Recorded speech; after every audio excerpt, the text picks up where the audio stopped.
Hello, hello, hello. Welcome to Monday night.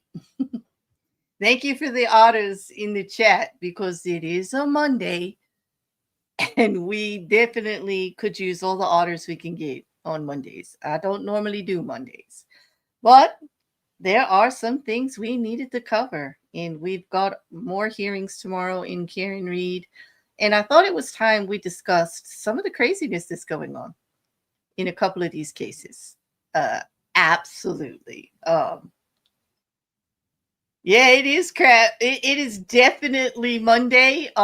Tuesday there's a hearing, which is why I'm doing it today, Mrs. Cassandra. And I know that throws everybody off because we usually do like True Crime Tuesday, right? And I get that. Hopefully, if you were planning on being here tomorrow, you'll just catch the replay, right? What can I do? The information will be the same. The interaction won't be, but the information will be the same. Because we've got three really wild cases to cover tonight. So I did allow quite a bit of time, but I think we should just get right to it. First, let me show you who we'll be talking about, not to. I'm not talking to any of these three on a one-on-one basis. Absolutely not. But the three cases I want to talk about, because they are coming up really quick for trial. Okay. The first one that we're going to talk about is going to be Sean Combs, a federal case out of New York. The Southern District of New York prosecuted him federally for racketeering and sex crimes. Okay. P. Diddy, Sean Combs, we're going to get an update on that because his trial is set for May. And it's heading with the speedy trial rules, and they're getting into discovery. And I want to talk to you guys about it. And I want to see, where you're at with it, and if you have any questions, and just give you some things to think about. The other two are at the end of this month, the beginning of April, and that is Lori Daybell Vallow, who very interestingly filed another motion to dismiss. And I want to talk to you about that. And I want to talk to you about the case itself in Arizona for her for conspiracy and murder of her fourth husband, Charles Vallow, who we know through confession was actually shot by her brother, Alex Cox, who is no longer with us. And then we have, wow, Miss Personality herself, Karen Reed. You may have watched the documentary recently. You may have seen the flutter of filings I've been putting in the Discord that have been going back and forth. But boy, is there a lot to talk about there. And because it's coming up to trial, all three of these are actually coming up to trial. A calming thread of today will be to have you guys think about it as if you were on the jury. And I want to know what you need to see or not see to be guilty or not guilty in these cases. We're going to lay out what we know already in regards to defense options for paths that they are taking to prove innocence, or to sow reasonable doubt. And then we're also going to talk about prosecution's case, what we know about how they're proceeding and what they're aiming to prove in what you actually, as the layperson, need to see or not. So I thought that would be interesting. So I hope you'll all play along with me with that, because that's where I'm going to go with most of these. But let me bring this down. Well, actually, yeah. Or actually just move it along, because I do believe, hold on one second. I do believe the first one that I want to cover for my boo there, Mrs. Cassandra's been asking me what's going on with this case. So we're going to talk about Mr. Combs first. We're going to talk about the diddler. Now, this case is basically a federal case for RICO crimes, where the prosecution is basically saying that he ran an organization through threat, coercion, and money, whatever, and just all kinds of bad deeds, just so that he could get his thrills on with sex. Yeah, basically that's what the prosecution is saying. And the defense has come up with some very interesting angles for defense on this. And some of them are valid and interesting, and some of them aren't. But basically, the current update is that on March 14th, there was an actual an enhanced indictment added. And it was filed earlier in the month, I think around the 5th or the 6th of March. And on the 14th, Sean Combs had his federal hearing under Judge Sumerian, and those are closed. Like, we can't get in there. There's a lot of reporting. We do hear about it from all the New York papers and everything after, and some of the other channels, but we don't get to see. The picture that I'm showing you is the artist's rendition from that hearing. And the reason I'm showing it to you, and for me, it is striking how much he has aged since he's been in jail this year. They say that his beard is really full of white, his hair is full of white, he looks so much older. I mean, it's obvious that being in a federal prison is no walk in the park, and he's in the Brooklyn Detention Center, and it's not a pleasant place from what we understand. Although he has found his way to get other inmates to do things for him, as far as, sharing phones and all. And we heard all about that months ago when the prosecution made the big filing about all of the not so nice things that he was doing against the rules of the prison and against all fairness, while he was incarcerated. And they also went back and forth about that illegal search that they claimed. Although in prison, you have no right to privacy and everything is searchable at any given time. And it was about some legal documents. Basically, the prosecution ended up saying, we're not going to argue about this. If you say it was legal, we don't need it anyway. You were on the phone for 5 hours on somebody else's account, intimidating witnesses. We got enough. We don't need to know what your lawyer said. So they agreed after the judge had ruled that the thing should be held or destroyed and then possibly, looked at later. They just came up to an agreement that everything would be destroyed as far as what they thought were legal documents, and nothing would be used. So really, he didn't have anything to cry about there anymore, because they said just to get rid of even any perception of doubt that anything wrong happened. First of all, you're allowed to be searched. They followed protocol. They even brought in an extra person in to make sure everything was separated. Like, listen, they went over and above.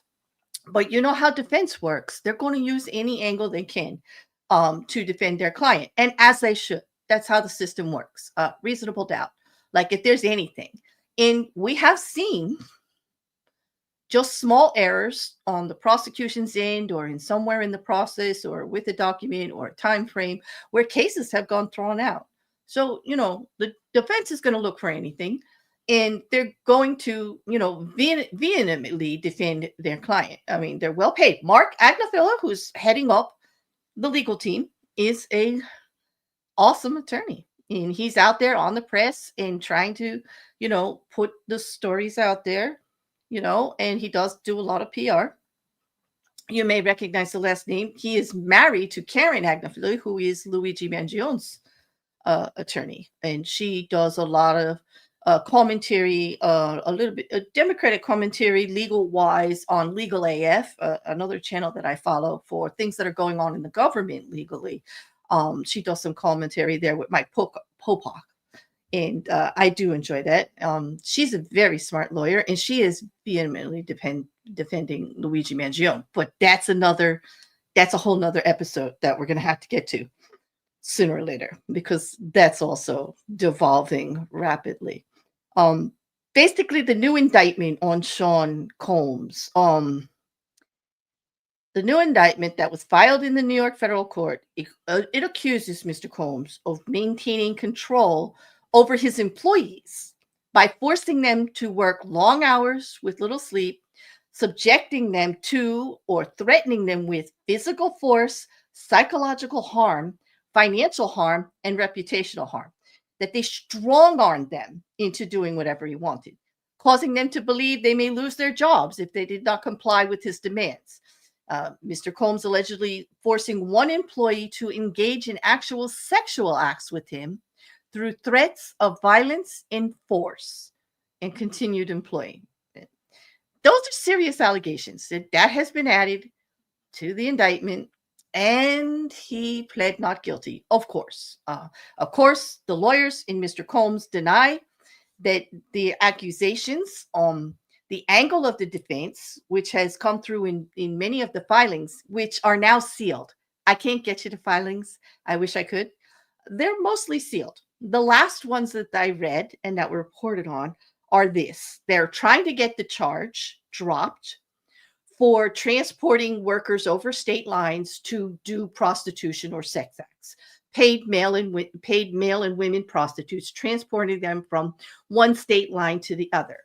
And here's the hook. They claim that the charge needs to be dropped because it's racist, because no white man has ever been charged under this charge. And in essence, that's true, because this goes all the way back to the early 1900s, to the Mann Act, where the law was devised because they believed in, we're just saying, like, this is why they did it. We don't know if it was happening. I can't find anything, cases, but many Black men were charged under this act because they felt that Black men were taking white women from state to state to either marry them illegally or use them for prostitution.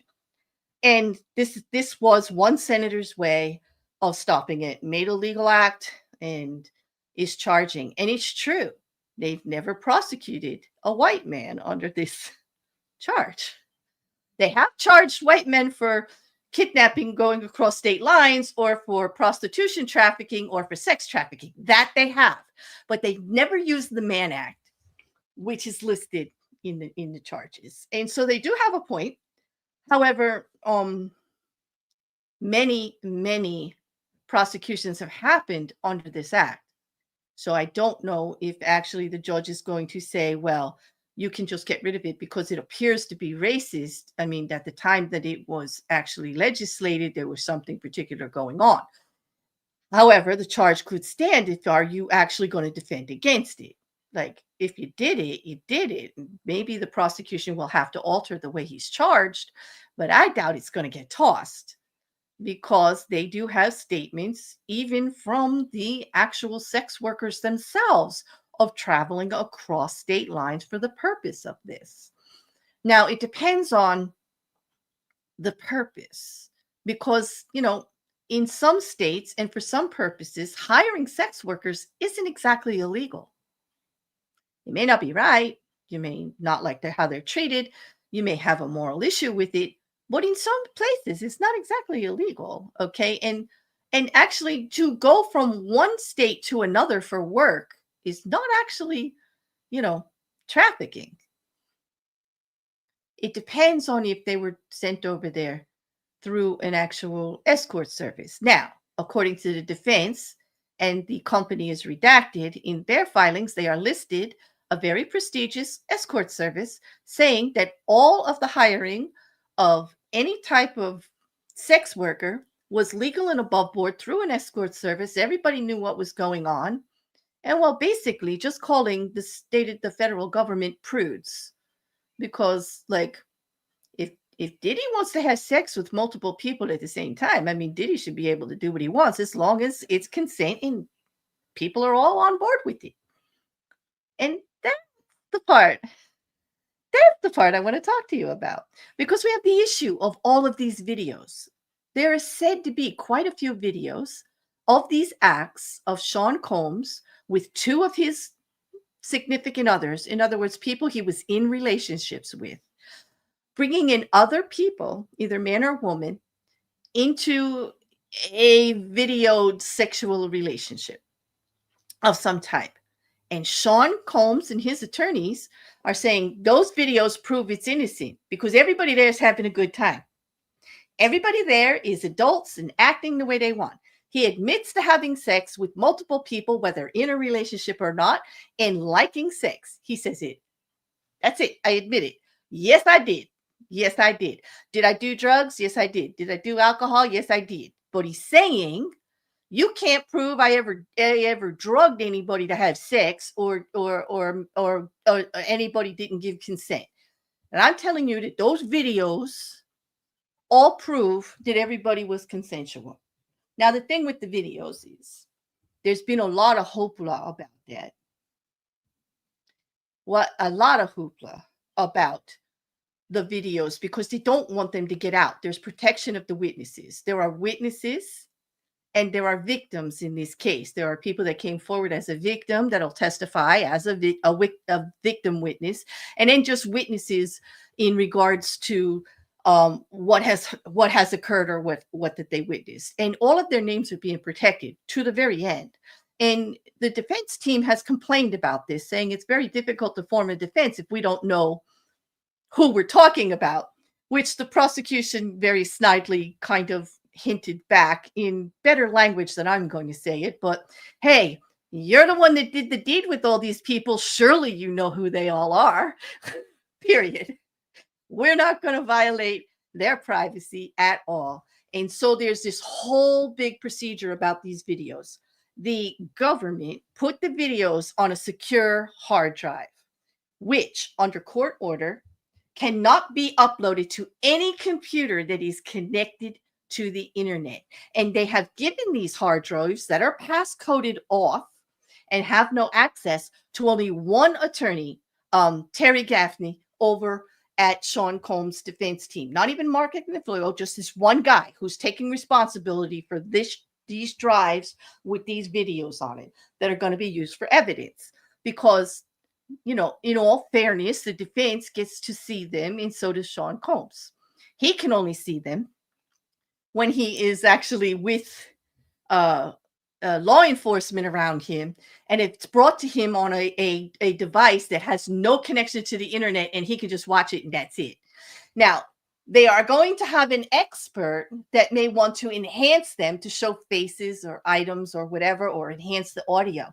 And that's all going to be handled by this one attorney. Has to be there while the expert can actually look at the video, then have it on a computer, not connected to the internet in any way whatsoever, alter the video, make documentation that he's doing it, you know, of a copy of that video, and then secure that copy back on the drive. But he's not allowed to keep the copy for himself, the expert witness, or anything like that. And everything has to be documented. Then they not only like secured it that way, because the password is only being given to the one attorney. It's not even being given to the AV expert witness, only to this one attorney that has to be there for the whole process. Okay. And has to store this all, you know, this way. It's very, very technical. And they've even gone so far as to say what happens after trial, after conviction, or after verdict. You know, everything has to be turned over on that drive back to the federal government within a certain period of time. And what happens to it at that time will depend on whether he's found guilty and appeal and all of that. But they are serious about protecting the privacy of the victims and witnesses in this case that are on what we're going to call the sex tapes, the actual acts that he is being accused of. Now, it is to be noted that in the federal case only, this is the criminal case, there is no alleged any accusations made by the prosecution that anyone was underage. Okay. The accusations are of force, being inebriated, being coerced, being threatened, having all of this done in a RICO kind of state of an unorganized, a business that is run like organized crime to commit deeds against other persons illegally for his own personal gain. They're not saying anyone was underage or that anyone was raped. There's no accusations of that in these charges. It's coercion, drugging, inebriated, not being able to give actual consent, but they're all there. Okay. Technically, you know, some people will say, like, if they're inebriated or drunk, is that actually consent? That's going to be a matter of law, but it's not being charged. That I can tell you straight out. It's not in the indictment. It's not being charged.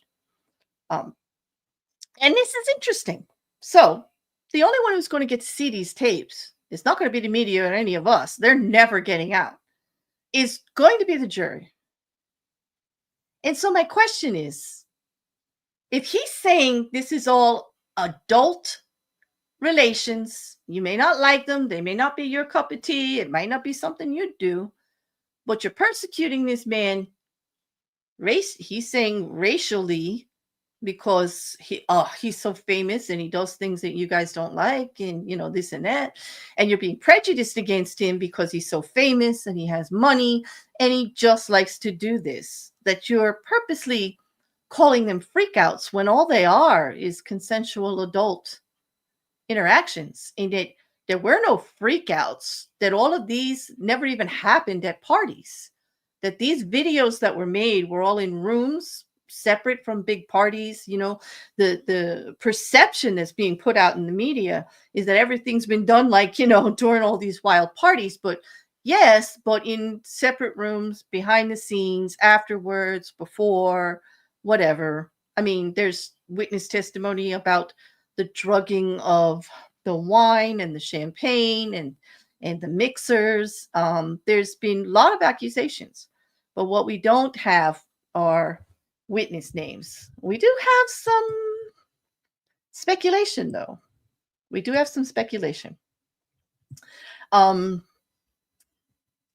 I said, it's Judge Aaron Subramanian, who is our district judge for this. And as I said, Mark Agnafilo is the head defense counsel. I did say Terry Garagos' name wrong. I said Grangos or something, but it's Garagos. There's an Alexandra Shapiro and Ann Estavo, and Anthony Rico was on the team. And very dramatically, this is like a highfalutin lawyer too, he very dramatically left the team at the end of February, withdrawing from the case, said, and I quote, "I absolutely cannot continue in the defense on this case and nothing else." That's like, but there's just no way, he said. And he made it like it was some big deal, but we're never going to know what it was. But he left the case. The prosecution is being done by 4 U.S. attorneys, Emily Johnson, Madison Smizer, Christy Slavic, and Mitzi Steiner, from what I can see on the filings, but of course, big case like this, I don't know who's going to come in to actually do all this stuff. We know he was denied bail.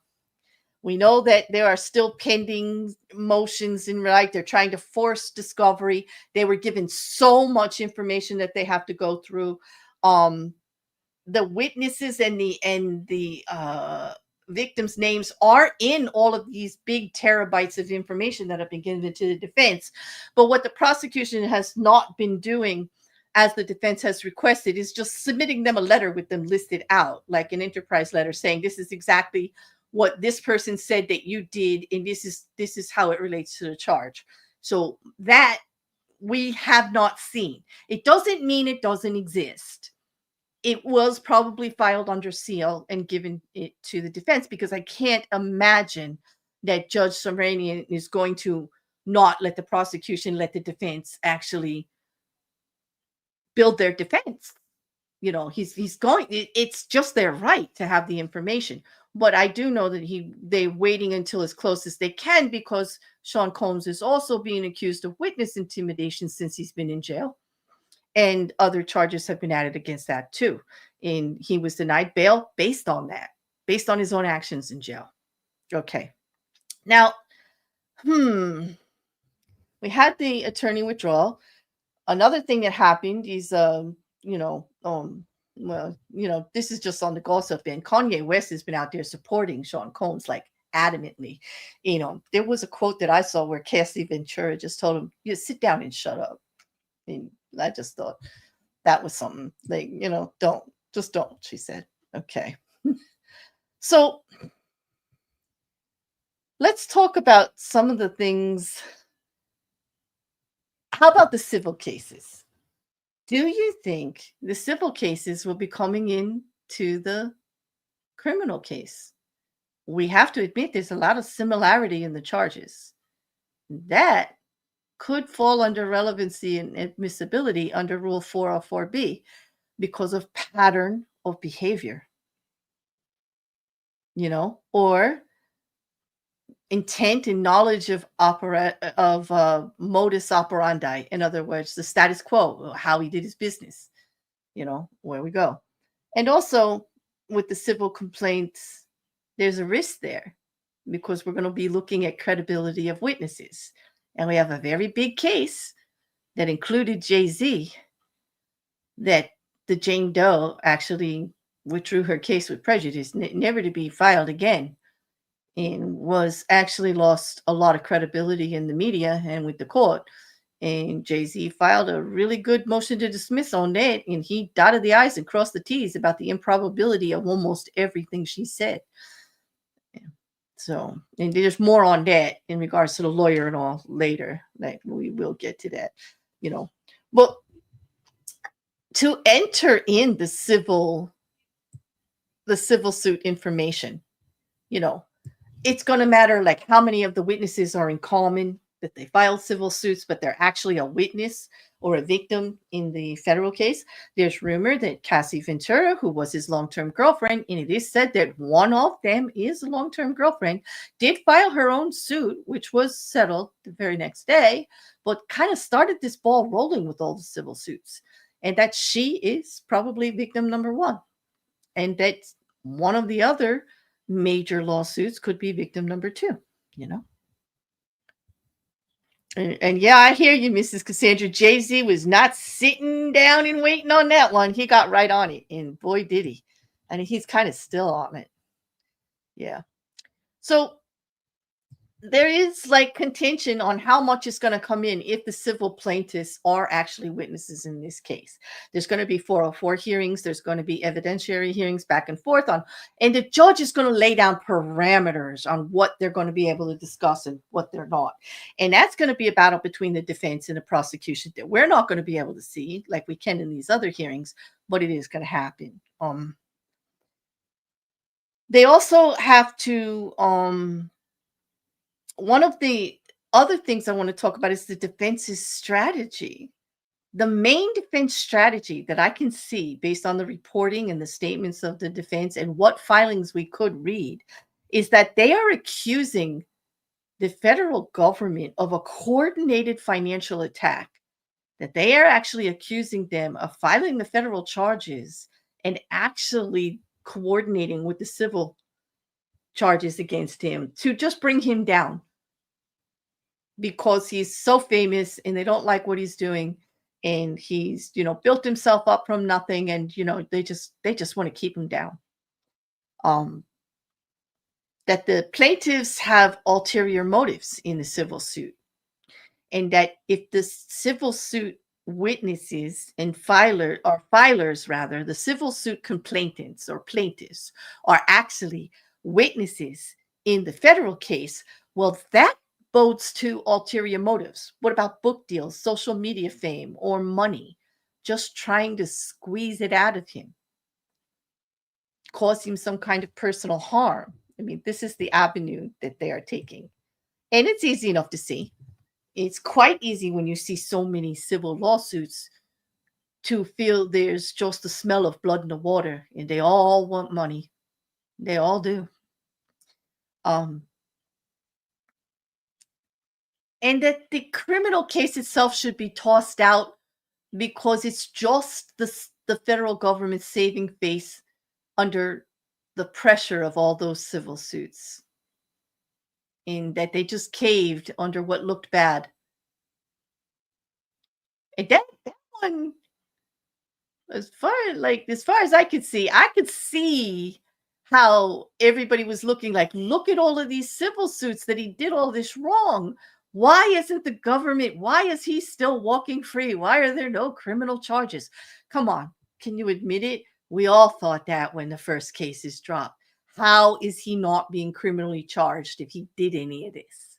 How are they not, with all these people talking about it, pressing charges? Well, the defense is flipping that and using it as part of their strategy. That's the only reason he was charged. They don't have any evidence, Now, the judge is going to have a lot of discretion in what comes in and what doesn't. He can actually allow certain civil cases to come in and information, and only specific references that relate to the witnesses or the alleged criminal enterprise. If they can draw a line to the witness in the criminal charges, it will probably come in. But it probably won't be the whole thing. I doubt we're going to see witness after witness sitting there telling their civil lawsuit story. Okay. But there's no final determination on that because we haven't done motions in limine yet on that. So basically, in summary, yes, the civil cases can come in. Their full content won't be explored unless directly relevant, of course. And it's actually going to be up to the judge. How much, how little, and when. Okay. There was something else I wanted to think here. When it comes to the video of Cassie Ventura, Combs's defense team, that one's been out and circulated, and they are saying that can't be actually put into evidence anymore because when it was aired and it was submitted, when it was aired publicly everywhere, CNN sped up the footage by 50 seconds or whatever, 50% or something in some areas, that it wasn't original, that the copy that exists that is being entered into evidence has been altered from the original. That doesn't necessarily exclude it if it's the only one available. It is still evidence, and they can just address that in court, saying, yes, of course, this is how it came about, and try to do the custody, that how it got presented into the prosecution's hands, and if anything had happened to it afterwards, because that's what's going to matter to get it thrown out of court. But if CNN actually edited the video ahead of time, or anyone who gave it to CNN before time, that's not really going to make it excluded, but it is a question for the jury on how they will weigh that evidence. You know what I mean? And the prosecution says, so what, they sped it up. It still shows you hitting her, dragging her, throwing things. It still shows her trying to get away. The facts of the video are not altered. There's no AI. There's no fake people. That's you. That's her. So to actually say that the whole thing is moot is disingenuous. And they actually are expressing confidence that it will be admitted the way it was, and they can clearly explain to the jury anything that anybody did to it before it became in the hands of the prosecution. As long as the judge finds it, probative over prejudicial, it's going to be in there. It's going to be in, as I said, they're still going back over the witnesses. Now, here's the speculation on who some of these witnesses would be. And I have 3 witness names. We're not sure they're witnesses, but it's speculated, like I said, that Cassie Ventura, who's a longtime former girlfriend, previously sued him, previously accused him of abuse. He settled the lawsuit, okay? But also his partner for his business, his right-hand person, Christina Coram, who, let's be clear, in the federal case, the criminal case against Sean Combs, no other person is named except Sean Combs. No one else who worked from him, no one else who aided and abetted him, nobody who helped him along, not a one. So it's kind of leaning towards, and the speculation is there, and I admit it's speculation because we got not a scrap to prove anything, except for the type of information the prosecution is putting out and evidence that they say that they have to actually file these RICO charges. Christina Coram, his chief of staff, has been described in media reports as his gatekeeper, has aided and abetted, and, well, could she have made a deal? Is she not charged because she's like witness number 2? She like the main bringer of the smackdown, so to speak. Could it be that many of the associates are not charged because they don't want to ruin the case? And they're going to wait until they bring this case to Sean, and then afterwards, see what happens. But a lot of times when you're giving witness testimony, or you've been brought in for questioning and you realize that you are on the hook, That's the opportunity to build the case against the main person with all of these other people. So, I mean, speculation is ripe. Yes. And not really that crazy that she could be one of the main witnesses. Courtney Burgess, another guy, was a music manager who had made public claims regarding Combs' alleged misconduct during transactions. They had business, and she squawked for a long time publicly.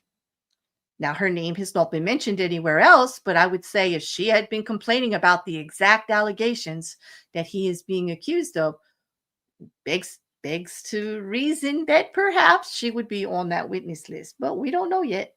Nope, we don't know. All right, so right now they're going through questions back and forth for jury questionnaires because jury selection begins on May 5th. And the trial is scheduled for May 12th. May 12th. Let me just check for some questions, and then I'm going to give you a little bit on Jay-Z, and then we're going to move on. Unless you have questions, Mrs. Cassandra, I'm looking for you for your questions because I want to make sure that you get everything you need out of this one. All right, so hi, Jen. Good to see you. Couch, it's always good to see you.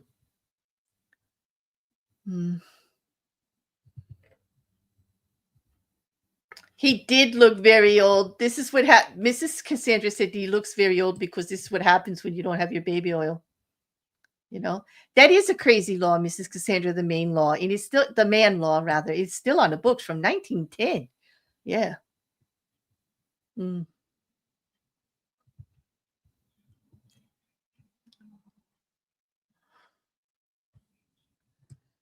Addicted to, or yeah, you could be, Jen. Like really, but it's not against the law, right?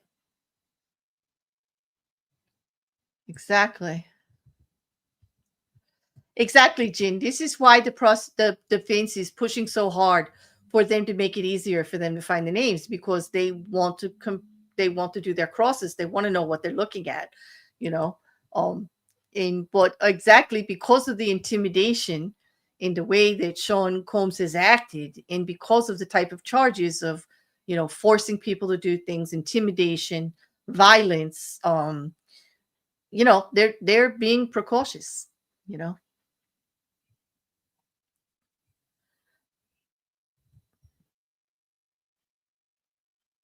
That's tinfoil hat defense. I kind of agree with you there, Couch.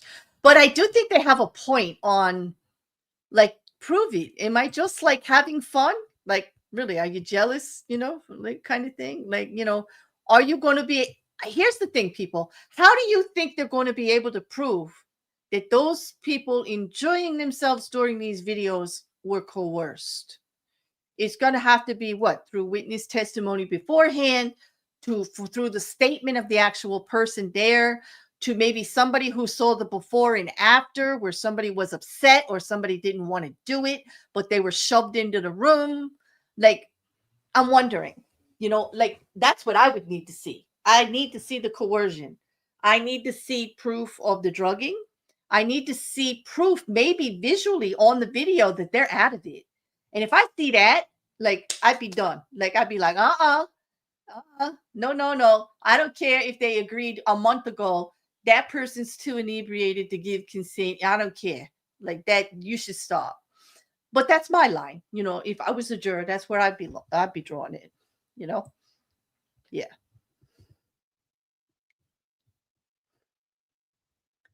Hey, Liam. Good to see you.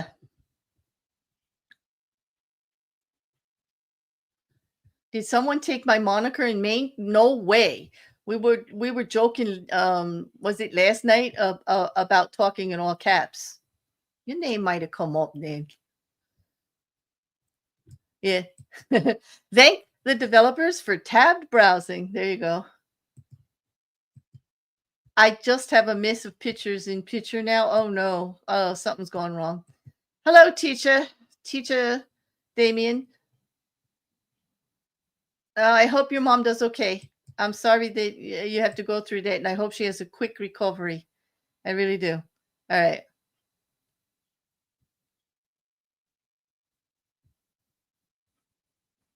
no, stop with the caps there, Mrs. C. I cut it out. Claire, it's Liam.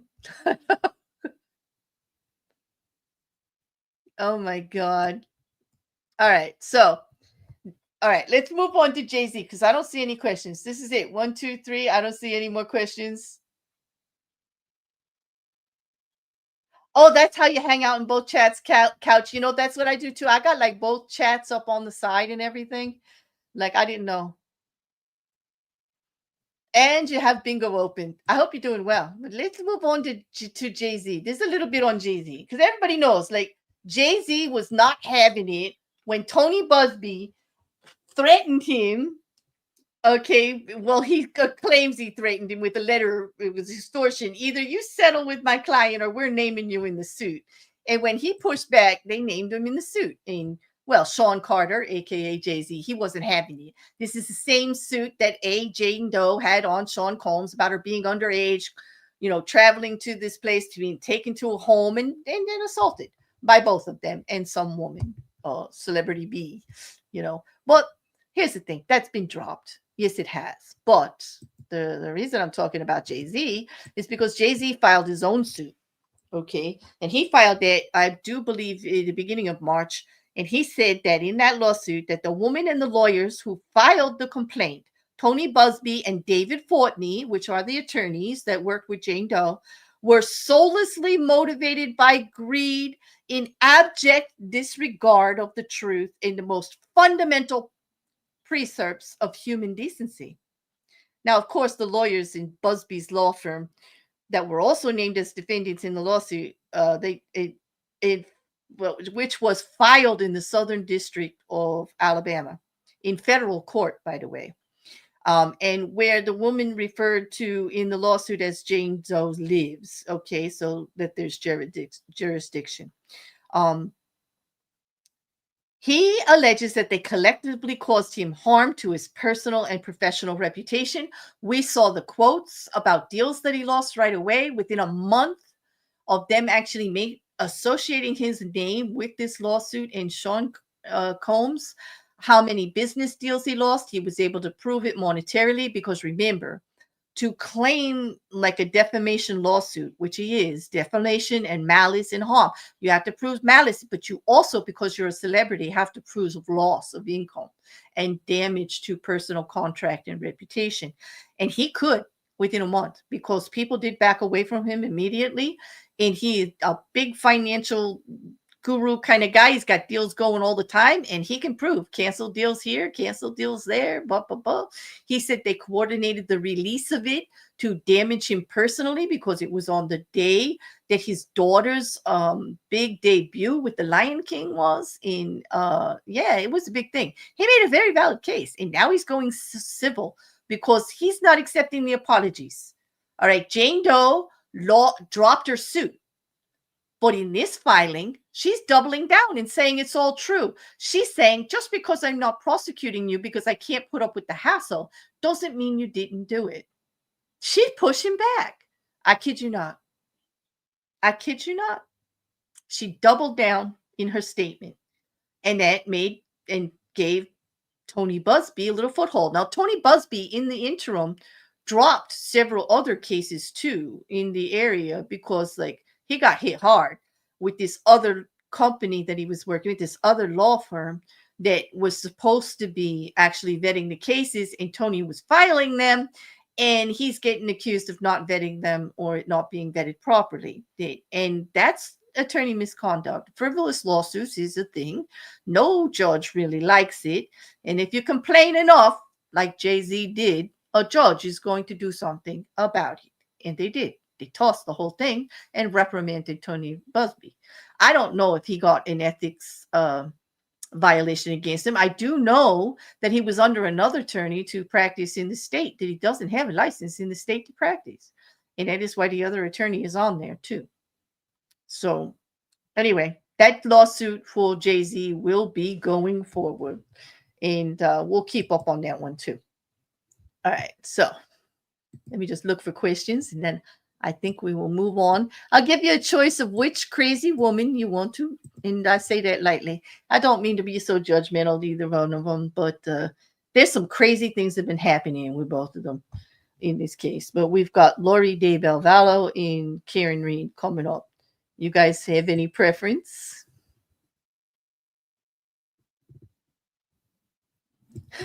Should Kanye and P. Diddy have a love child? Would it be named Ye Diddlin? Yeah, probably. Yeah, that would be good. It would be appropriate. Or Diddle Ye? You're only here for the crazy women? Okay. Do you have a preference? Which one first? Crazy Karen? Hard to decide. Mippy says Karen. Okay. Couch can't remember who Karen Reed is. Okay. So I don't have too much on her. So let me bring Crazy Karen up first, because we're going to have another hearing tomorrow on her and her trial. Basically what's going on with Karen Reed, and this is in Massachusetts versus Karen Reed, and she is accused of the murder, manslaughter, and leaving the scene of an accident, 3 specific charges, of her then boyfriend, police officer John O'Keefe. This happened years ago. It's been ongoing since 2022. And, well,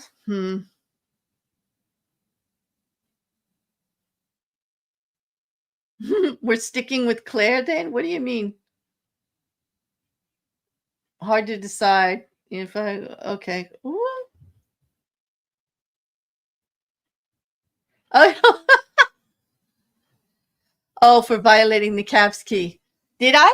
I don't know. I have not yet. No, I haven't. I do have something that reminds me. Thank you, Liam. You just reminded me that for those of you that want to actually keep up to date with what's going on with all those civil cases, here is an article.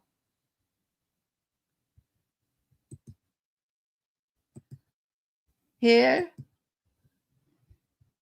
is an article from Forbes that lists them all out, dates and what's going on, and just to keep you all interested in that stuff. All right, so and then you're innocent, Mrs. Cassandra. Are you causing trouble? I don't know. Yeah, Mrs. C did do that. Yep, she did. I saw her with the cat. I saw them, Mrs. C. You can't be innocent if I saw them. All right. So that's what I had on P. Diddy and Jay-Z.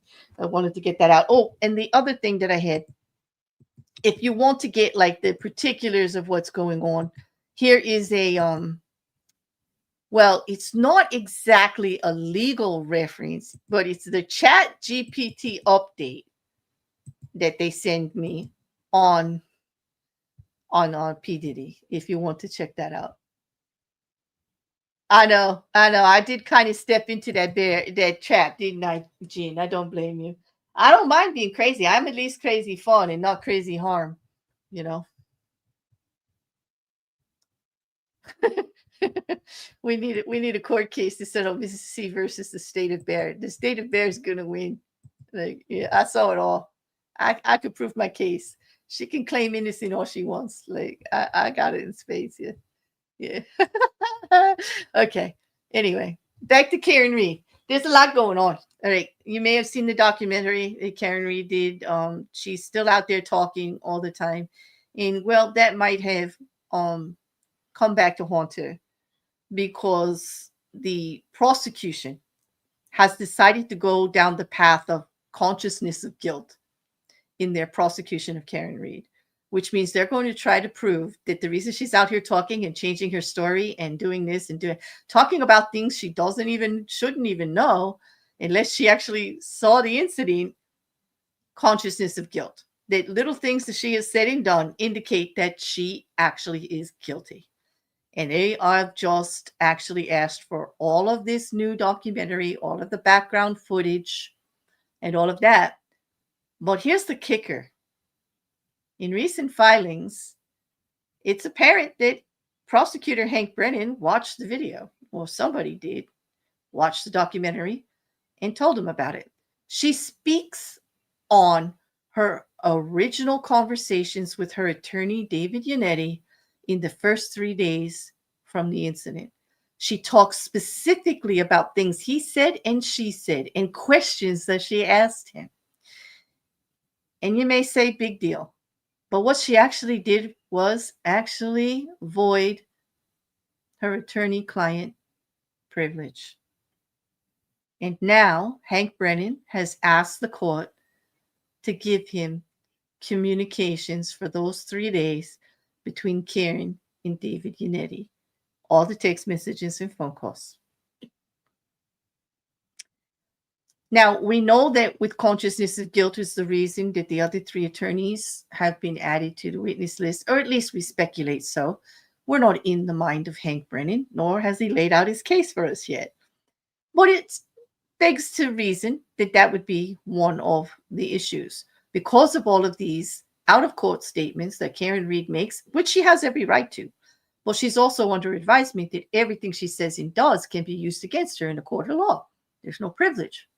Well, her attorneys were present behind the scenes and on the record and off the record through all the interviews that she had. The ones with Gretchen Voss, the ones with NBC 10, all of them, NBC 25, all of them.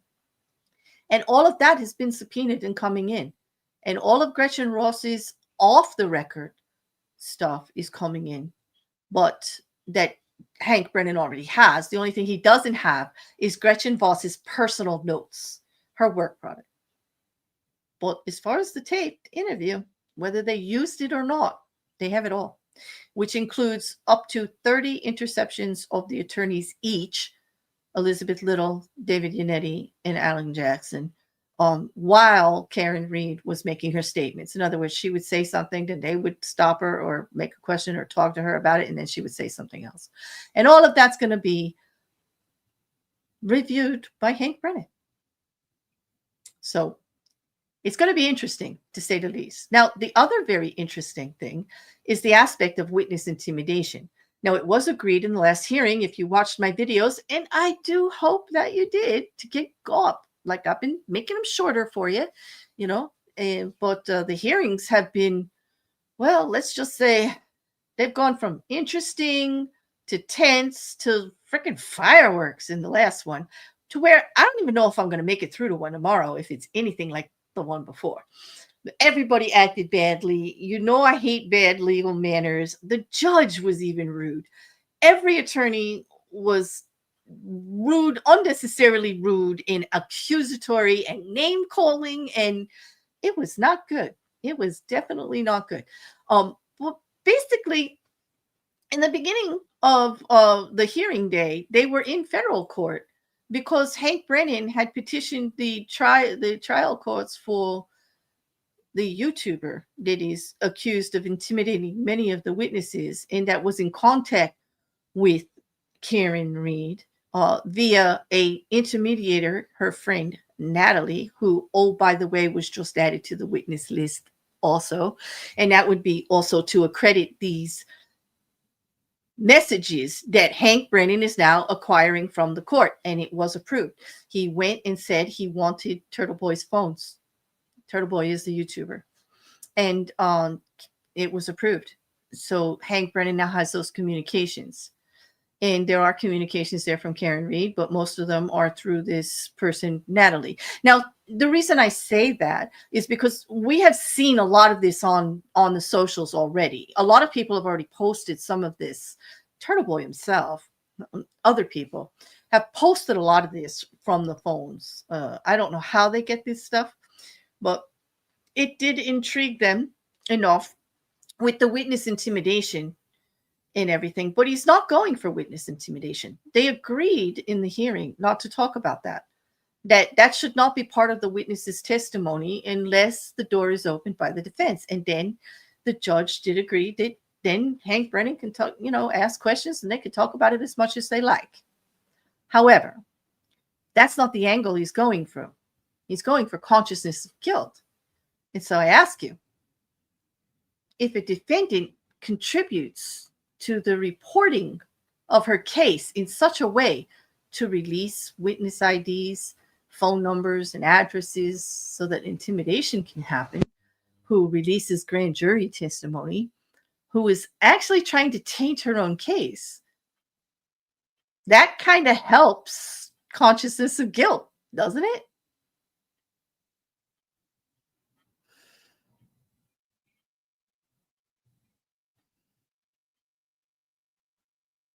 What do you know?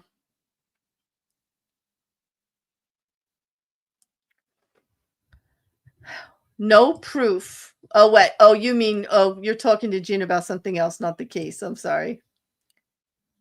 You think so? I do too. If I heard that as a juror, that she was doing all of that, and I saw proof of it, and that she went so far as to use an intermediator, and she actually used an app that would delete things to try to hide her activity. You see, the fact of trying to hide her activity is the thing that would stick out to me the most. Like, why are you doing it then? And some of the things she said. I mean,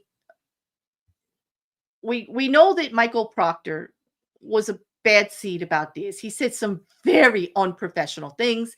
He acted out. Yes, he did. He was he just made a lot of mistakes. Wasn't really good law enforcement activity going on there. And I admit that. Okay. And he said some not so kind things about Karen Reed. But when you read these messages and see what Karen Reed said about others, well, that's going to really be a hit for the defense, because now they're going to say, well, maybe Officer Proctor had a point. Maybe he knew more than we do about her. Like, the reasonable doubt is going to go both ways. It's really going to tarnish this.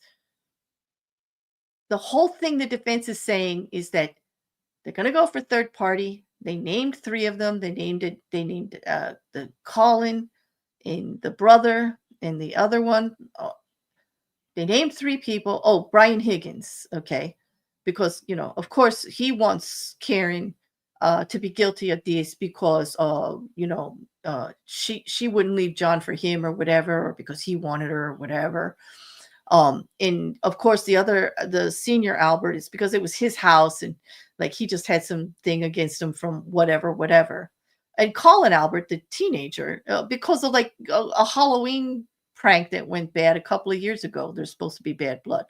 Apparently, they're all responsible as third-party culprits that weren't investigated, and the defense is saying that proves that there's a cover-up, because they're all involved in law enforcement in some way or related to it, that nobody would even talk to them or investigate them. Not the fact that there was no evidence of any of this that happened, that there's no proof that John O'Keefe ever even entered the house to be beat up by any of them.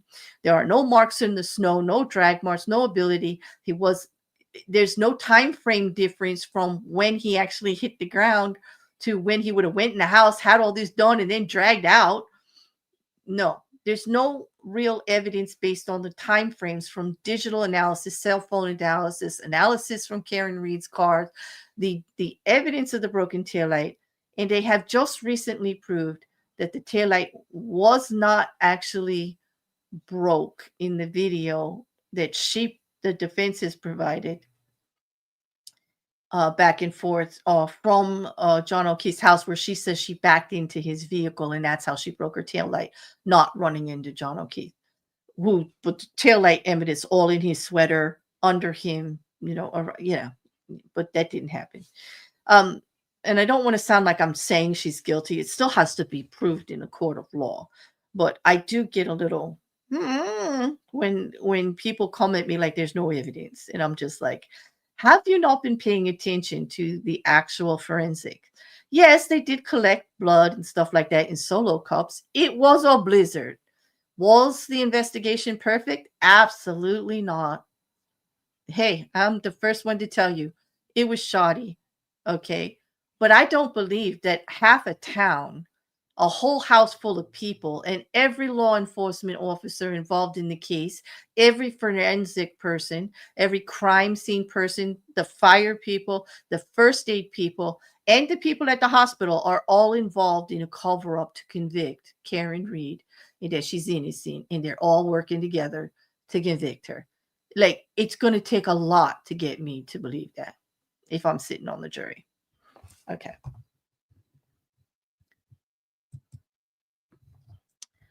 Reed has been trying to manipulate this through what the public gets to see, but it is looking like it is backfiring. Exactly. And if Hank Brennan brings that into the courtroom, which it does believe through consciousness of guilt he's going to.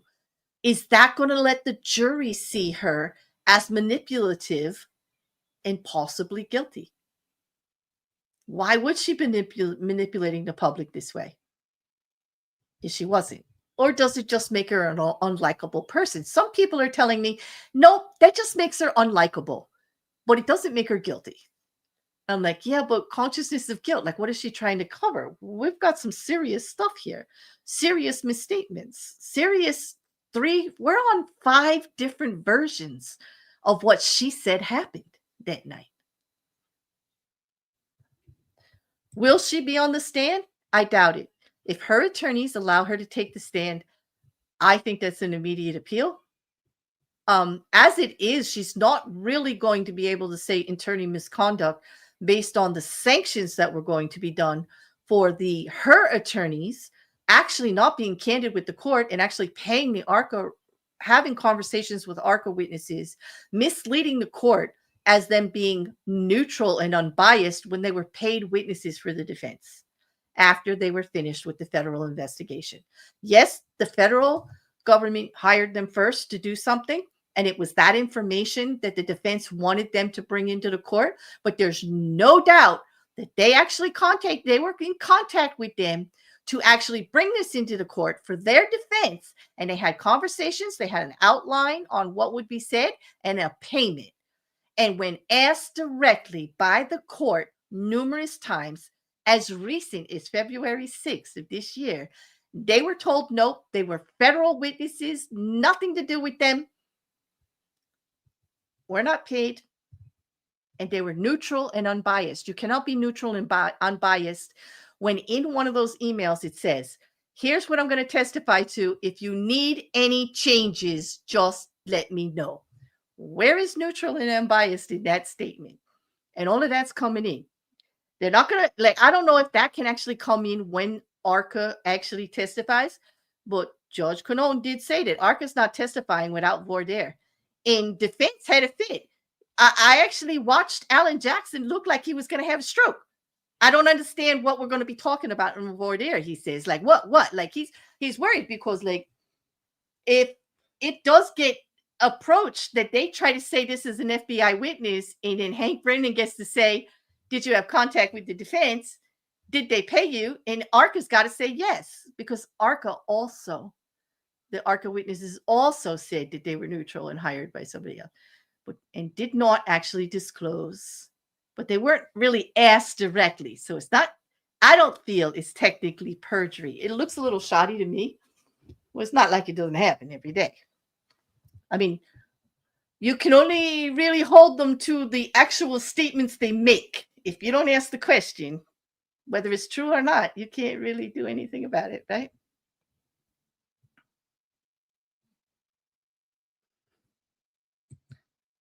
So do you guys think a full hour is long enough to check off Claire forgets the banner? Oh my God. Yes. Claire forgot the banner and she just put it on now, and you definitely can put that up there and check it off on your bingo card. Okay. If she took the stand, it would require her being the most important person in the room, not just in her head. I don't think she's going to take the stand. I really don't. I do believe a lot of this information will be used to impeach witnesses. Absolutely. It's okay. Like, I should remember myself, Mrs. Cassandra, but I'm just not good on that. All right. So if you guys are on the jury, just what you see on the media right now, do you think the prosecution has a good case? Even with all the drama about the bad investigation, the lead investigator got fired from his job for his handling of this case, and for, more importantly, for drinking during work hours in driving the law enforcement vehicle, which is in there. It was his inappropriate behavior in regards to Karen Reed, the statements that were made in a group chat that was brought into the first trial. I don't know if they're going to bring that into the next one, but he is on the witness list. And I do believe the defense will try to make a big deal out of it. I mean, after all, we've got our Hollywood attorneys, right? Like, they're not from Hollywood, but they sure do know how to do the acting and the PR. Like, they really do. They've been on fire lately with all of that. But I look more for the substance of what gets put out there. Hank Brennan may not be the best speaker. He may misspeak, but he always tries to correct himself. He always tries to set the record straight. I actually have more confidence that he's trying to do the right thing. I also think that he's getting very annoyed with the defense in all of their accusations. And he too has been leveling his own accusations. And he did prove that they lied about ARCA.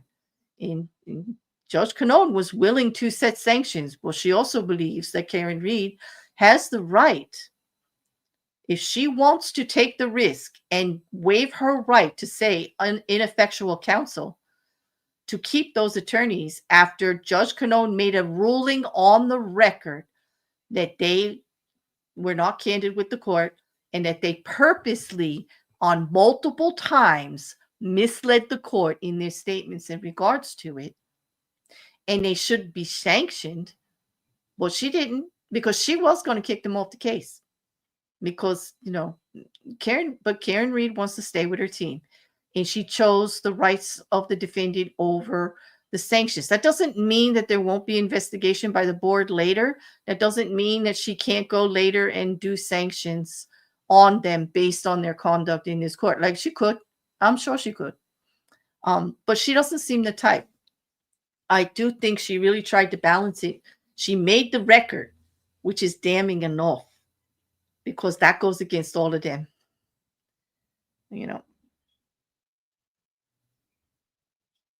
They watched Heard's lawyers. Oh yeah, that was like terrible.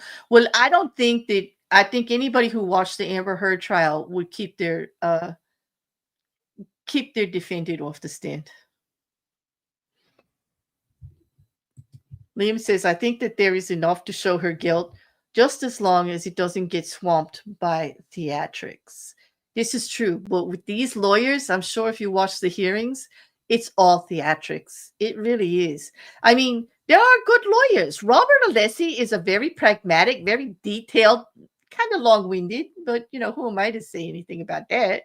Like, attorney, okay? He's good at documentation review, proving, listing out the cases. Alan Jackson, he's a showboat. He's gonna, he tears things down. Like, he was Kevin Spacey's attorney. They tore down witnesses. They made accusations. They didn't care. It's like win at no cost kind of attitude. Like, he's the team player. He's the big captain. They're all under Prosecution of David Yannetti, who also is an excellent attorney. Although statements that he has made lately has shown that he's really getting annoyed also. And he actually was out of character a little bit. And he made a statement that I actually went back and looked was actually false. Absolutely false. And when he said that they were going to go with third-party culprit and accuse 3 people, and that they have evidence that those 3 people are culpable for the murder. Well, great. I think the only thing they're going to prove is that perhaps law enforcement should have looked into things a little bit better. They can sow a seed of doubt that law enforcement didn't investigate these people. But after all, they saw a man that they thought was hit by a vehicle and a woman who said, I dropped him off. And it was snowing, and was yelling, did I hit him? Even if she said, did I hit him? She admitted to being on the scene when the accident occurred. Why would they go into the house and think he was beat up? And besides, the defense didn't come up with this until a year or so later. It's not like it was there, like sticking in everybody's face, Anyway. I do hope she does keep a tight rein. Well, she really hasn't. So I don't know. We'll see. We'll see. I don't know. All right. So on that, I mean, I'm with you. I think there's enough there for guilt, especially how do you feel about this consciousness of guilt? Is that going to be in the prosecution's favor? Is that going to add to the physical evidence that they have, the broken glass, where the body was, the autopsy, all of that, the tail light, Karen Reed's other statements on the scene. Oh, by the way, her father also has been added to the witness list, and that's based, I do believe, I can't really say perfectly why, but it makes sense to me that he was, based on statements made at the hospital that Karen Reed herself repeated, and he repeated in interviews out to the media about her saying, I think I might have hit something. Yeah. They couldn't get his phone to prove that they talked after the incident at 1 o'clock at night. The judge protected their privacy that way, but the public statements they made can be used in court, and Hank Brennan has every intention of doing it. So that'll be interesting because he did give interviews too. All right. So to wrap up, we have one more. Unless you have another question. Liam, yes, it depends on how they present it to the jury.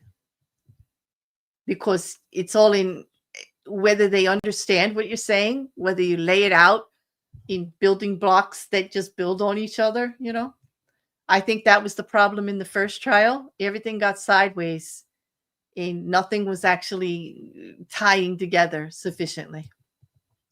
It's going to be interesting to see how much theatrics the judge will allow. I hope not much. She's already asked them to knock it off, like in the last one.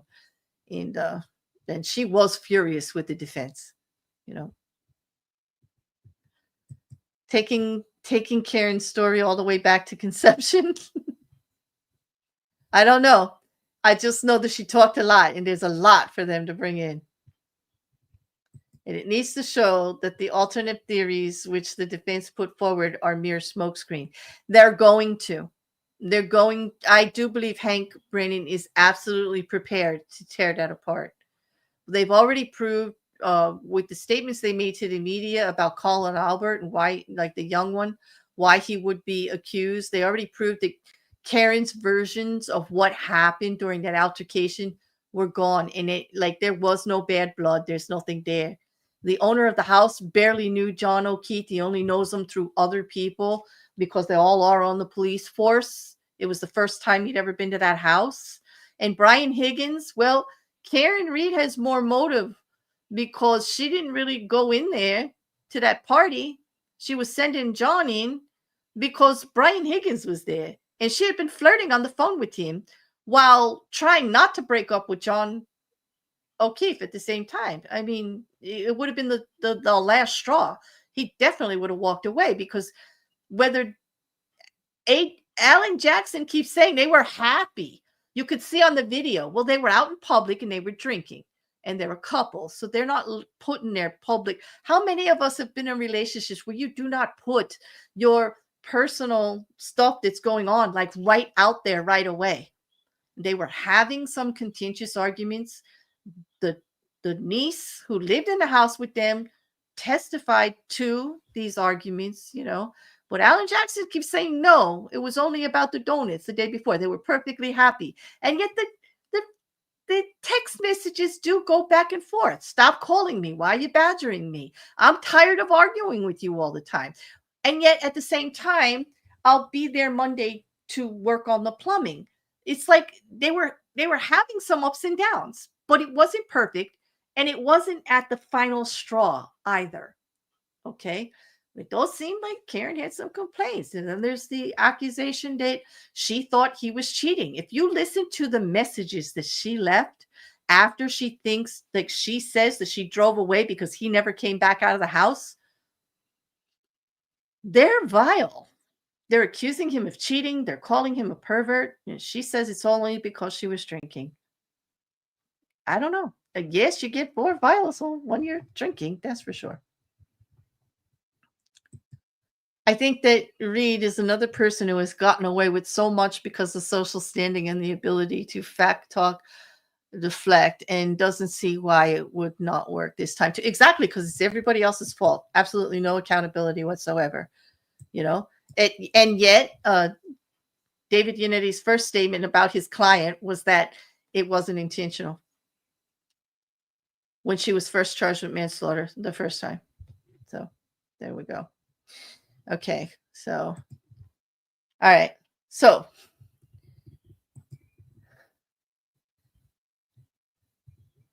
I object to your objection to my objection of your objection. Exactly. Exactly. Blame it on the vodka. Blame it on the Henny. Blame it on the alcohol. Exactly. Just blame it. It's all that. It's all that. Yep. Yep. And Couch said, way up there, I can't see. Here it is.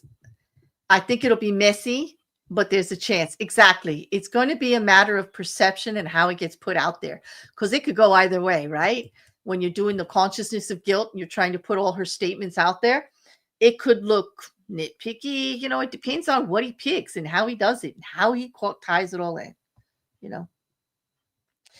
Exactly. When they said not intentional, she did not mean to, to do it. Yes, not intentional. So it did happen. There are quite a few misstatements by Miss Reed that actually lead to the fact that it did happen. But we'll have to see how that plays out in court, because like it doesn't matter until it gets there. And it doesn't matter until the jury actually has their perception of it. Absolutely. We can't forget cruel Netflix making a movie. Exactly. Exactly. Exactly. It was Discovery ID. And they thought it was really good because it was a whole behind the scenes of the first trial, but she doesn't come off very well. All right. Okay. Next, my lovelies. Here we go. Lori Daybell Vallow. Her hearing last week did not go in her favor. She's late on her discovery. She's has not interviewed her witnesses. She has an expert she hasn't even gotten information over. There was a whole bunch of stuff going back and forth. She has been given the 22 terabytes of evidence that the prosecution has, all that discovery. However, she has an investigator and she has counselors, Pamela Hicks and Mr. Abernathy, who work with her as defense attorneys to counsel her. But she's saying that she can't actually, arrange all of this stuff because, she is the convicted murderer and she is under, like, only gets an hour worth of freedom or so. And she's not able to do what she needs to do. And her actual investigator needs to do a lot of it. And he didn't want to look through the 22 terabytes of information for a particular video that she's asking the prosecution to actually turn over, which they aren't even sure exists because they can't even find what she's talking about. And the judge did his best to try to resolve it. Okay. The prosecution is going to go back and ask the police department if they have a full video. They did receive 3 partial videos of an interview that was done. And if they have the full video, she'll get it. If not, she's going to have to deal with the 3 that she knows she saw. Well, basically, she's saying she saw it when she had her other attorneys, but this investigator doesn't want to go through 22 terabytes to try to do it, which I do believe you could narrow it down to the videos. Like you look at the type of file type and you could narrow it down and look by the file names and try to find it. I don't think it's that hard. They just basically want them to resubmit the discovery to them new because now she's pro se. And that's not how it works. That's not how it works. She did a lot of complaining and the judge pushed back. She's saying that, her other attorneys won't work with her. Well, there's a conflict there. She accused them of stuff. There's only so much they can do. They did throw over all the discovery, but the work product and stuff like that, because she's accusing them of things, I don't know how much they have to turn over. I don't know what's going on there. But that's not even the big news, okay? Besides the fact that in the hearing, she was told, you may have to choose whether you want these witnesses in these expert witnesses or you want a speedy trial because we're going to trial in 2 weeks and you don't have anything ready. You're already late on your discovery. You have to choose. And she says, well, that's against my rights. And she didn't want to move. She doesn't want a continuance. So we're still heading towards trial. In the meantime, she decides, I guess in some way, she's going to get her continuance by filing a motion to dismiss. Now, I'm only going to give you the soup nuts of this. I'm going to give you the actual link to read it yourselves if you want. It's only 11 pages. But if it's true, if what she's saying in here is true, the way I read it, some of it appears to be that perhaps she's making a big deal, but some of it looks like a clear violation of her personal rights, her Sixth Amendment rights for it, all of these rights, 12, 8, 6. Okay. Lori Vallow is claiming that while incarcerated in Arizona, there have been violations of her mail that the Arizona Sheriff's Department opened up legal mail of hers without her being present. That's number one. The other violation she claims is between the Sheriff's Department of Arizona and the Prosecution of Arizona in actual regards to something going on in Idaho. Lori Vallow is appealing in Idaho with a specific attorney, Mr. Durham, and that attorney text messages with Lori Vallow were turned over to the Arizona prosecution in clear violation of attorney-client privilege. Idaho and Arizona had agreed to protect her rights to her appeal privileges and her rights to her legal correspondence with this attorney, but somehow or other, she's claiming the prosecution has part of it. Now, I have not seen the prosecution's answer to this, and I'm sure it's going to come up before trial. I'm thinking an emergency hearing any day now. With my luck, it'll be tomorrow, right on top of Karen Reed, like out of the blue. Who knows? But I can't see Judge Berinsky letting this slide because there's more. There's more. She's also talking about illegal searches in that she was not allowed to be in her cell while they searched, and that she's claiming they took legal documents. When she made this assertion, they then said to her, well, go in there and tell us what legal documents are missing, which she says she cannot because she has thousands and thousands of legal documents, but she knows that they took them.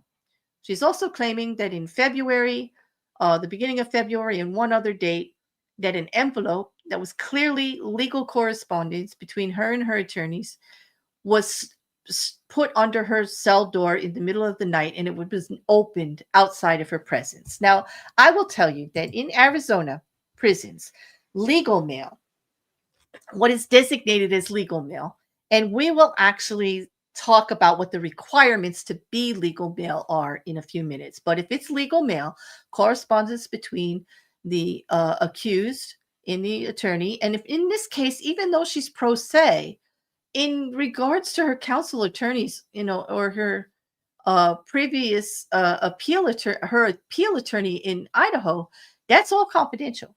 Okay. And in Arizona prisons, legal mail is expected to be handled with a high degree of confidentiality. It is always opened in the inmate's presence for contraband, but not read, and must be sent in pre-printed, pre-stamped envelopes or with metered postage. Now, that might be the problem. If it didn't look like legal mail, maybe that's how it happened. Maybe it wasn't intentional. Maybe they didn't even read it once they saw what it was. But does it appear like a violation? Yeah. And does it appear like it could be enough? Maybe. She has 2 cases. She wants them both thrown out because of this. She wants both cases, the one for conspiracy to murder of Charles Vallow, to be tossed, and for the attempted murder, for the conspiracy for the attempted murder of Brandon Bordeaux, thrown out, dismissed for egregious behavior in violation of her personal rights. Now, I don't know what you guys think about this, but it was not badly written, not like the last one that was handwritten. Okay. She also wants Detective Coons, who's now retired, Lieutenant Detective Coons, who was on the case in Arizona and was actually did part of the investigation. He has now retired. He had been on the witness list all along, but now they've moved him over to the expert side, stating that he's going to speak in regards to firearms and how things actually, you know, firing of guns and things. And Lori Vallow is actually filing a motion to not have him testify as an expert. Says he doesn't qualify, that they'd have to hear a hearing. He does not have the credentials to be an expert. He was just because he was on the case before as a detective and listed as a witness. It's not like, and but he cannot give his opinion of something as an expert when he does not qualify, and she does not want him to be able to testify as an expert, and so the judge has to hear that motion also. So I'm wondering if we're going to have a hearing this week, because actually her everything starts on March 31st for a jury selection for her. That's only 7 days away. So before they do, they also did the jury questionnaires. They had talked about all that in the last hearing, about Lori Vallow's name, about the mentioning of JJ and Ty Lee and prejudicial, and how all of that would be handled. And they ironed all that out. But these two motions are big and serious and definitely affect the trial on the 31st. Now, he could still rule about the detective's testimony after the trial starts or after they seat the jury, because they could do a voir dire, or they could do a Franks or a Lambert hearing in regards to expert testimony for that before he does the testimony. The judge may want to hear what the testimony is about before they decide whether he can testify as an expert. He's going to need more than what it says in Lori Vallow's motion. I have not seen the state's response as of yet. I'm hoping too soon, because I would imagine it's lit. Because I have to say, Trisha Kay, who is the prosecutor in this case, she is not amused by Lori Vallow's antics at all. You know, like so.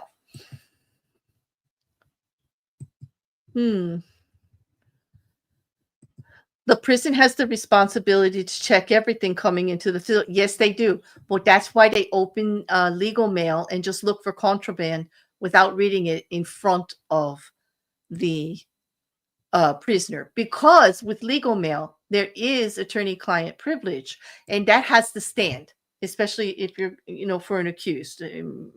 But you're right. They have every right to open it and make sure there's nothing in it and make sure everything's safe. So it's gonna really matter the condition of that letter, how it was sent in. Was it clearly identified as legal? Remember, Sarah Boone always wrote legal correspondence on her envelope so that they knew.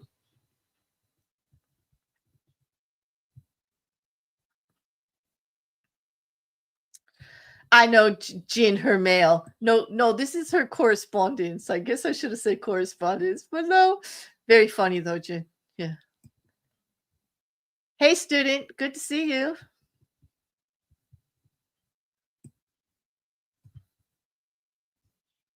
I'm glad we could distract you a little bit. It's always nice when you're here.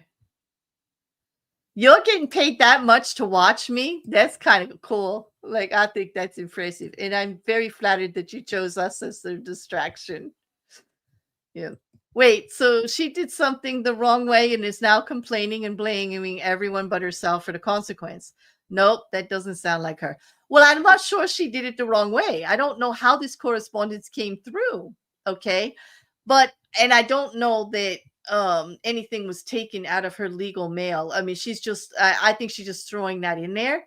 That's the part, like, I have a hard time finding out, like, how's she going to prove that? She's saying they took stuff from her cell, but she can't say what it was.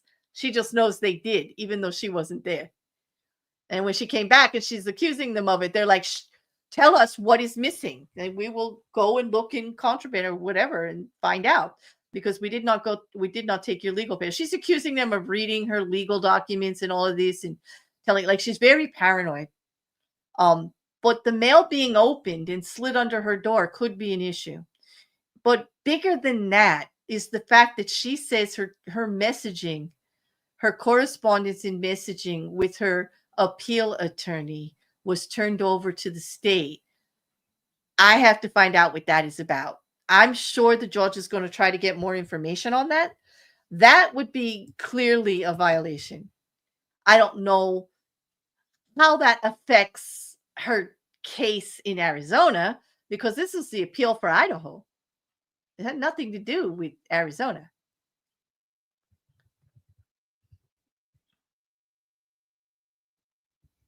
Yes. Wow, you did something to upset me, so you have to. Yeah, she's still trying to get out, saying that because her trial date has to be finished, like May 11th is like speedy trial date. She doesn't want to go with the judge saying, like, no, when you make these motions, if they have to be argued and stuff, like, we get to add time.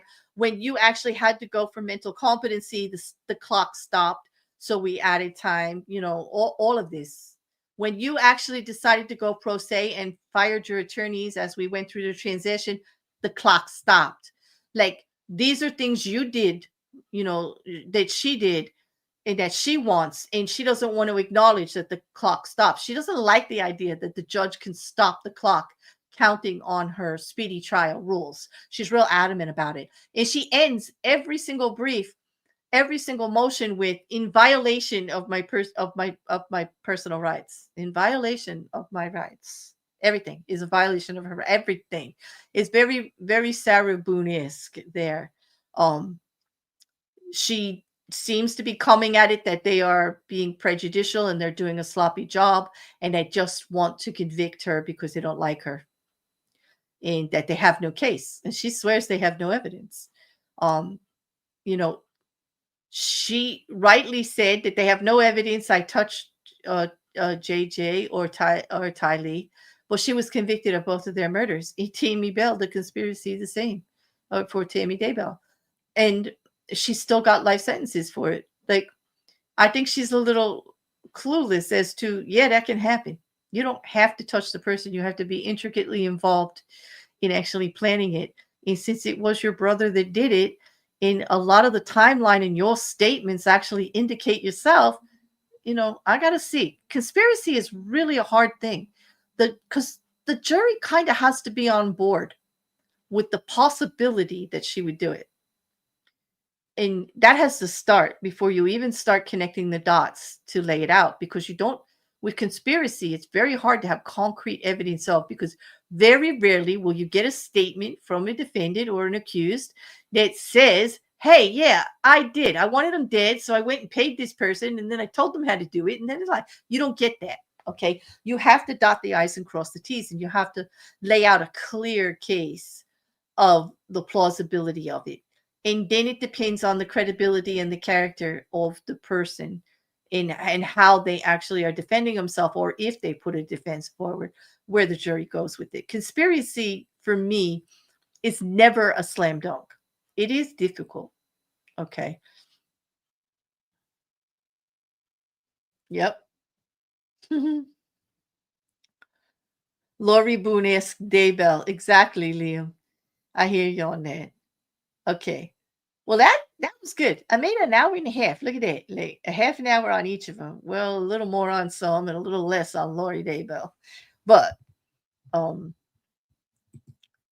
other thing I wanted to talk about, I'm sorry Look at the Trees isn't here, but I want to document it here on this video, because remember we had a discussion maybe 2 or 3 lives ago about mitigating and aggravating factors in clearly defining how that works. Okay.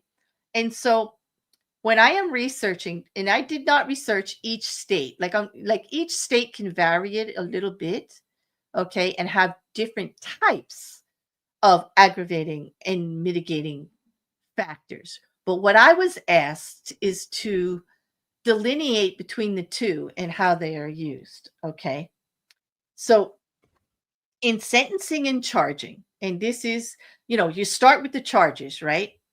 In mitigating and mitigating and aggravating factors do pertain in charges because they'll be whether the charge is more severe or less, whether they're accusing of something more horrendous or actually, softballing it a little bit based on the circumstances. Okay. So in sentencing and charging, specifically mitigating factors are circumstances that lessen the severity of a crime or a defendant's culpability, potentially leading to a reduced sentence. While aggravating factors are just like that, they aggravate it, they increase the severity of the crime or a defendant's culpability, potentially leading to harsher sentences in stricter penalty.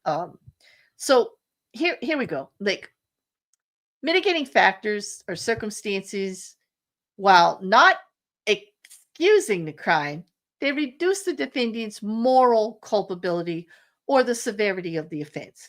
For an example, the defendant was a passive participant or played a minor role in the crime. Okay. Um, the victim was an initiator, willing participant, or aggressor in the incident. The crime was committed under unusual circumstances. Um, to make it aggravating, it would be under great provocation. Okay. Um, the defendant's age could be mitigating factor. If they're younger and they weren't fully developed, it's not really known whether they would know right from wrong or fully knew the consequences or easily persuaded. Okay. A defendant's background, including a history of mental illness or intellectual disability, possible previous trauma, or the absence of a prior criminal record. These are all mitigating factors. Okay. Aggravating factors. Okay. Those are things that are going to enhance this kind of stuff. You got a history of prior convictions. The victim was particularly vulnerable. It was a hate crime. It was against an elderly woman or man, a disabled person. The crime caused serious harm or injury to the victim. The crime was committed with the use of a weapon. This is an aggravating factor in many states, especially New York, that ups the charge and extends sentencing. A aggravating factor in New York would be if you're up for murder and that murder is against a police officer, it's life. Not 20 to 30, life, period. If you're guilty, that's an aggravating factor. The crime was part of a larger criminal organization. They can prove like it with RICO or the mob or uh, affiliates of this nature. The crime was motivated by hate or bias. There are new laws in many states that add additional sentencing and charging for that. In many states, there is an additional charge for use of a deadly weapon, whether it be a knife or a gun, most often a gun. Okay. But that's the definition on to how you separate the two and how they'll go back and forth in regards to the original charging, and also in how sentencing will come out in the end and what the actual possibilities for sentencing can be. But okay, I wanted to put that on the record. That's for Look at the Trees. If you've watched this later, thank you for the question. And I did get it out there for you. So, all right. So,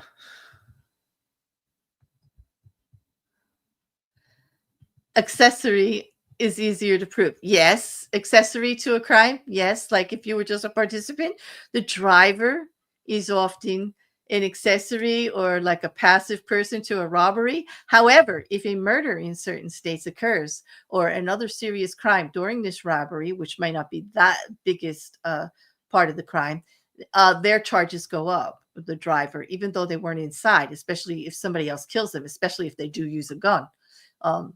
Yeah, the driver would have some aggravating factors.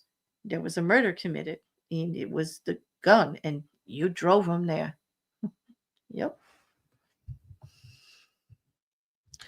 Yep, go to accessory first and then build the conspiracy. Except for she was the mastermind and led her brother around by the nose, according to the prosecution, and the first trial in Idaho.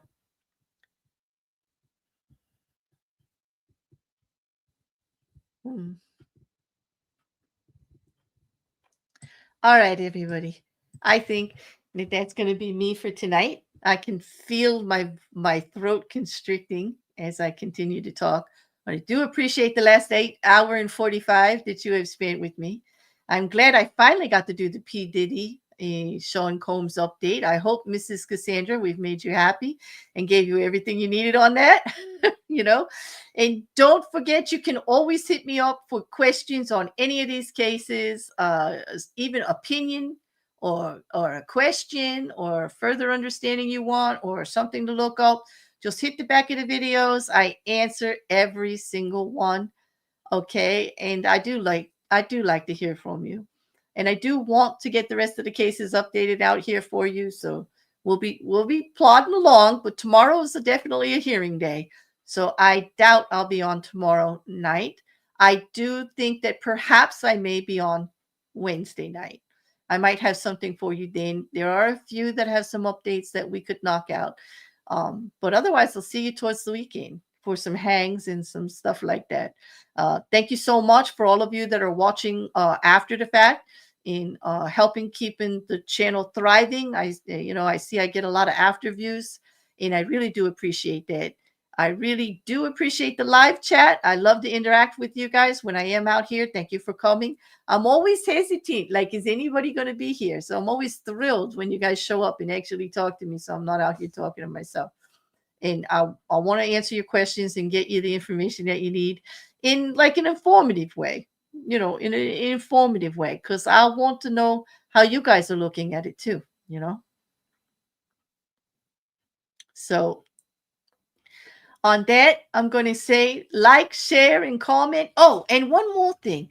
I do have one more thing. There's a very interesting premiere coming out on the 27th, and I want to share that with you.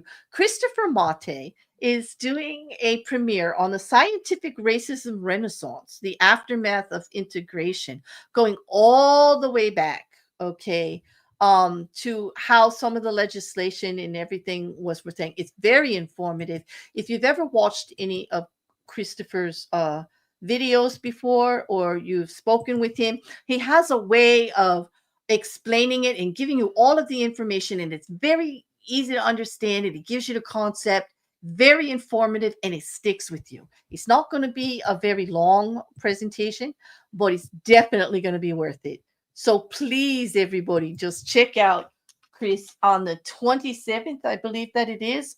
If you cannot make the premiere, please check it out after the fact and give his channel a review. He's been doing some excellent uh, informative videos on the bell curve and several other things about this, culminating to this actual premiere that he's doing. And I think that many of you will find it quite informative and thought provoking. And it's well done and laid out. And y'all know we love talking with Christopher.